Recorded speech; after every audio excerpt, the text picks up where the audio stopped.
affiché avec mon copain Jean-Philippe Magnin, puisque nous allons, je vais revenir, c'est bientôt, c'est à la fin du mois, 31 mars, 1er avril, et là, ça sera pour une autre opération, une autre rencontre, sur un thème, là aussi, qui non seulement me tient à cœur, mais dans les périodes, il y a des élections en ce moment, je crois, non? Il paraît qu'il y a des élections. Voilà, et ben le thème tombe à pic, puisque c'est le thème nouveau pouvoir, nouveau leader, passer du pouvoir d'aimer plutôt que de l'amour du pouvoir. Voilà, qu'est-ce que c'est qu'avoir du pouvoir? Comment est-ce qu'on peut avoir du pouvoir sur les autres? Est-ce qu'on peut pas commencer d'abord par avoir le pouvoir sur soi? Donc, Jean-Philippe, toi, tu es à l'origine de ce week-end, de cette rencontre. Ben voilà, ça va être l'occasion de nous présenter cette rencontre. Qu'est-ce qui t'a donné envie d'organiser ça? Et puis peut-être, je voulais dire quelques mots quand même, parce que moi je te connais, mais c'est ça, on se connaît, on est amis avec Jean-Philippe. Tu as été porte-parole d'Europe Écologie Les Verts, tu es assez militant, il me semble, sur Nantes, sur la région.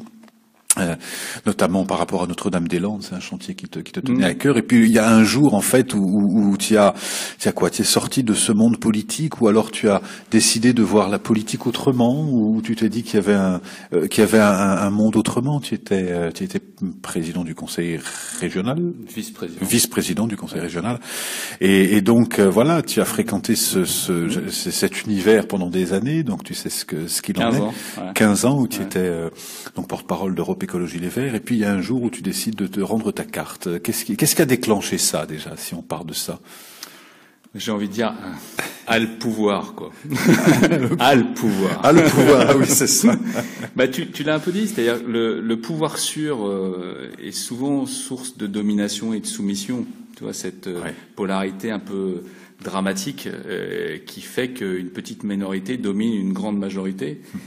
Et c'est un peu l'histoire du monde. Et la politique a une façon de mettre ça en évidence et en exergue qui est pour moi plus possible. Ouais. Et c'est pour ça que quand je fais le lien avec cet événement, c'est passer du pouvoir sûr au pouvoir d'eux, au sens du pouvoir d'agir. C'est-à-dire que chacun puisse s'approprier ou se réapproprier son pouvoir d'action. Chacun, par son pouvoir d'exister même, a et devrait avoir un pouvoir d'action. Et aujourd'hui, dans la société dans laquelle on vit, eh bien, il y a une petite minorité qui a le pouvoir sur les autres. Et cette inégalité-là, je l'ai constatée, je l'ai vécue, voire même, je suis tombé dedans. Donc le fait d'en ressortir, ça me fait aussi prendre conscience, et je suis psychothérapeute, c'est mon métier. Donc même psychothérapeute devenu politique, à un moment donné, je suis tombé dans la bassine du pouvoir sûr. Et je pense qu'aujourd'hui, il faut refaire les choses dans l'autre sens et faire en sorte que la question du pouvoir soit pas qu'une connotation négative et que soit pas une démarche uniquement de domination sur d'autres, et plutôt une sorte de pouvoir pour amplifier le pouvoir d'action dans la société, quoi. Alors j'ai écrit mon dernier livre précédent, Réveiller le chaman qui est en vous. Alors c'est quoi? C'est réveiller le député qui est en vous, réveiller le sénateur qui est en vous? Non, réveiller l'humain qui est en vous. C'est ça qui me vient, c'est que à un moment donné, même si on a des convictions quand on commence à faire de la politique, arriver dans cette marmite-là, on en oublie peut-être ses propres convictions parce qu'on confond l'exercice du pouvoir et la conquête. L'esprit de conquête, en fait, élimine tout ce qui est autour de l'exercice. Et l'exercice, ça peut être très louable, ça peut être très sain, ça peut être au service d'eux. Mais ça l'est plus beaucoup. Alors on s'est rencontrés avec Jean-Philippe, et puis on a quelques projets ensemble, parce qu'effectivement c'est cette notion de reprendre son pouvoir. On parle d'ailleurs toujours, quand on parle des hommes politiques, on dit oui, c'est eux qui ont le pouvoir. Je crois ils ont le pouvoir qu'on leur donne, et de la même façon qu'on va dire que les médias, etc. ont le pouvoir. Quel est alors dans cette rencontre, peut-être tu peux nous en dire quelques mots justement, puisque ça va être complètement le thème. Donc il y a plusieurs pas mal d'invités que tu as choisis pour participer à ça. Dont toi d'ailleurs, je suis très heureux que tu viennes et je te remercie. C'est pour moi important parce que c'est organisé par une association que je préside qui s'appelle Psypol, Psy et Politique, où interaction entre la transformation personnelle et la transformation collective, c'est de dire, on part du principe ou du postulat que la transformation ne peut être qu'interactive entre soi-même et le monde, et qu'il n'y a que cette condition-là qui peut permettre de faire évoluer à la fois les humains que nous sommes et le monde et la planète sur laquelle on vit. Et cette interaction-là, elle peut être magique si les gens se rassemblent pour faire le bonheur entre eux, et puis pour faire en sorte que cette interconnexion, elle diffuse encore plus que les constellations qu'on crée nous-mêmes en rassemblant sur des événements comme ça. C'est comment ça peut diffuser même au-delà de cet événement. Et ce qu'on a voulu faire modestement, c'est de dire, parce que là je dis changer le monde, etc., c'est pas très... Mais quand même, c'est de dire, on peut faire un événement modeste à quelques centaines de personnes, avec des gens qui sont impliqués, qui sont des gens qui réfléchissent, des gens qui agissent, des psys, des politiques, des gens qui travaillent dans le monde de l'entreprise, des gens qui sont étudiants, des chômeurs, des gens, enfin voilà, des gens qui sont dans la société et qui agissent dans cette société ou qui aimeraient agir, et puis de se rassembler parce que cette interconnexion, elle est pour nous un premier rassemblement. Et puis de faire en sorte que ces questions autour du pouvoir et du pouvoir de ou du pouvoir avec prennent le pas sur le pouvoir sur. C'est vraiment ça, et sans défiance, simplement pour dire ça ne peut plus durer comme ça, il y a trop de gens qui sont malheureux aujourd'hui. Et c'est ça qu'on est parti. On s'est dit, faisons quelque chose. Déjà, rencontrons-nous. Alors, l'endroit où on s'est rencontré avec Jean-Philippe, c'est effectivement ce lien entre se transformer pour transformer le monde, hein, comme dit Gandhi, soit le changement que tu veux voir dans ce monde. Et on a en commun d'être persuadé qu'il peut pas y avoir de changement de société s'il n'y a pas un changement à l'intérieur de soi, d'être plus chacun dans l'ouverture du cœur, d'être chacun dans d'identifier ses peurs, d'identifier ses projets. Et c'est certain que quand on regarde l'univers politique dans lequel il est, qui est en opposition permanente, la droite contre la gauche, la France d'en haut contre la France d'en bas, les républicains contre les démocrates, il y a toujours cette notion de combattre contre. Et là, il y a un thème, moi, qui me tenait vraiment à cœur. J'ai écrit un article dans le blog aujourd'hui sur ce thème-là, c'est la communication. Et dans ces nouveaux réseaux, dans ces réseaux citoyens, alors il y a beaucoup de réseaux citoyens que tu connais, je pense à l'Université du Nou, je pense à Ma Voix.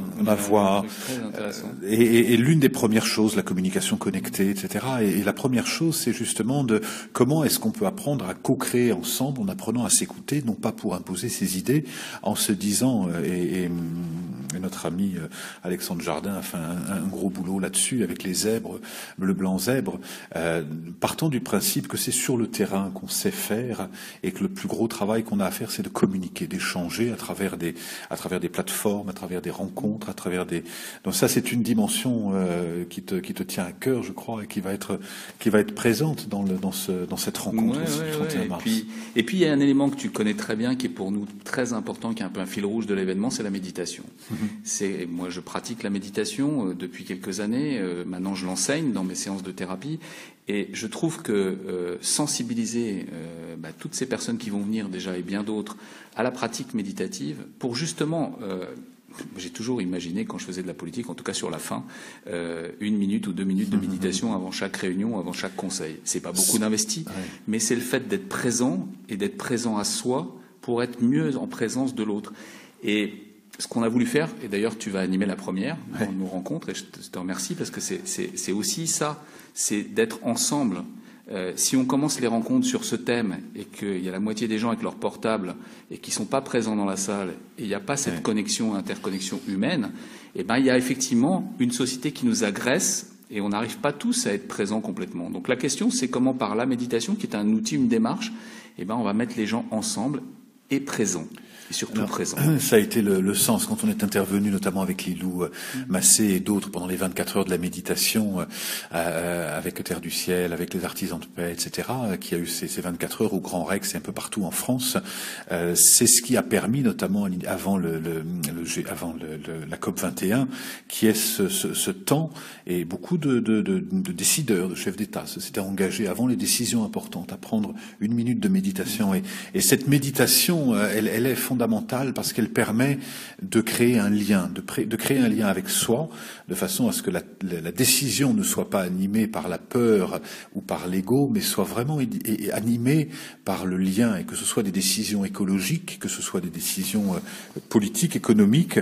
La base, c'est vraiment la qualité du lien. Et je crois que, et c'est là qu'on se retrouve vraiment avec Jean-Philippe, c'est de mettre cette qualité de lien au cœur des décisions et au cœur de l'action. Ouais, c'est une bonne conclusion. C'est très chouette. En tout cas, on y sera. Et venez si vous avez envie de débattre avec nous. Il reste quelques places. C'est 31 mars, 1er avril à Nantes ou proche de Nantes. Voilà. Et vous pouvez aller sur le site il y en a 3.